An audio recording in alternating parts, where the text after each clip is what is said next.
Estamos ya en la lección número 8, Dios y el pacto. Esta lección nos va a ayudar a entender algunos conceptos importantes como qué significa la palabra pacto perpetuo o la frase pacto perpetuo o pacto eterno. Y empecemos definiendo qué significa pacto perpetuo o pacto eterno.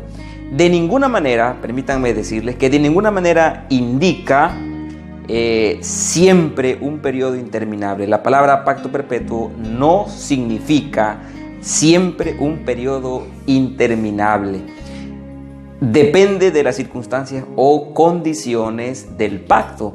Cuando escuchamos la palabra para siempre o perpetuo, nos da la idea de, válgase la redundancia, de algo que es continuo, que, como lo dice su nombre, será para siempre. Sin embargo, con dos ejemplos bíblicos podemos entender ese concepto. Por ejemplo, las personas cuando llegaban a saludar a los reyes le decían, rey vive para siempre. El rey nunca vivió para siempre. Lo que querían dar a entender eran los buenos deseos que tenían para el rey. El otro ejemplo es que cuando los siervos decidían ser y vivir con el patrón después de que ellos habían sido liberados, la ley decía que ellos iban a ser siervos o esclavos para siempre, pero no eran para siempre porque ellos también tenían que morir. Entonces la palabra pacto perpetuo realmente no significa siempre un tiempo indeterminado. Lo que significa es que depende de las circunstancias o de las condiciones que el mismo pacto pueda traer. ¿Cuál es la estructura de un pacto? Un pacto tiene una estructura bien definida. Y en la sección de hoy, que es martes, vamos a ver cuál es esa estructura del pacto. Por lo menos tiene 4 secciones un pacto. La primera es el preámbulo. En el preámbulo se describe quién es Dios. La segunda estructura es el prólogo histórico. Aquí se describe, se define cuál es, qué es lo que quiere decir o qué significa quién es Dios. El número 3 son las cláusulas o las leyes y el número 4 son los testigos. Pero en Josué capítulo 24 se describe estas 4 estructuras de manera extraordinaria, lo que significa y lo que es un pacto. ¿Quién es Dios? Jehová Dios es el Dios de Abraham, de Isaac, de Jacob. Es un Dios eterno. Ahora, ¿quién es Él? Bueno, Él es el creador del cielo, el creador de la tierra, el que nos sostiene, el que nos cuida, el que nos da lo necesario. Él es el Dios verdadero.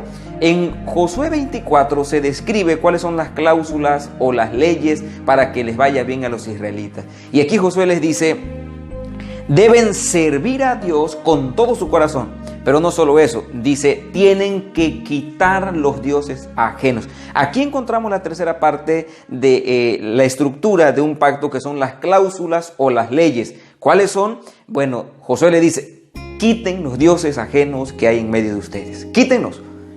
Para que Dios pueda cumplir su promesa con nosotros, tenemos que hacer a un lado, tenemos que quitar los dioses ajenos. Aquí mismo vemos cuáles son las consecuencias de no cumplir con este pacto. ¿Cuáles son las consecuencias? Aquí nos dice Josué, Dios no los va a soportar, los va a castigar y los va a acabar. Si ustedes no quitan los dioses, son desobedientes, Dios no los va a soportar, los va a castigar y los va a exterminar.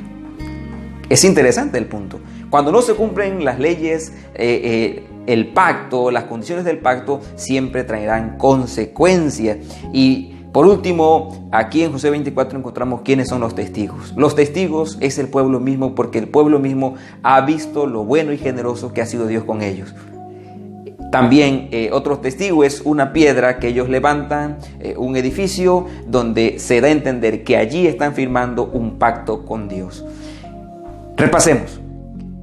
La estructura de un pacto son cuatro las estructuras de un pacto. Número 1, el preámbulo, prólogo histórico, las cláusulas o leyes y los testigos y la cláusula especial. Dios en todo esto revela el sueño para nosotros. Acuérdense que estas bendiciones de Dios para nosotros son condicionadas. Dios quiere que te vaya bien, pero Dios no puede comprometerse con nosotros si nosotros no hacemos la parte que nos toca. ¿Qué parte? Quitar los dioses ajenos que hay en nuestro hogar, que hay en nuestra vida. Dios quiere bendecirnos por completo, pero tenemos que quitar los dioses ajenos que hay entre nosotros. Y por último, Josué nos enseña una gran lección cuando dice en el versículo 14 y 15, dice: pero yo y mi casa serviremos a Jehová. No sé qué decisión van a tomar ustedes, dice Josué, pero mi casa y yo vamos a servir a Dios. Que el Todopoderoso nos pueda ayudar para tomar la misma decisión que tomó Josué. ¿Qué decisión? Servir a Dios. Quitar los dioses ajenos y entonces disfrutar las bendiciones que el Dios Todopoderoso tiene para nosotros. Que te la pases muy bien, que disfrutes los pactos que Dios quiere tener contigo. Pásala muy bien.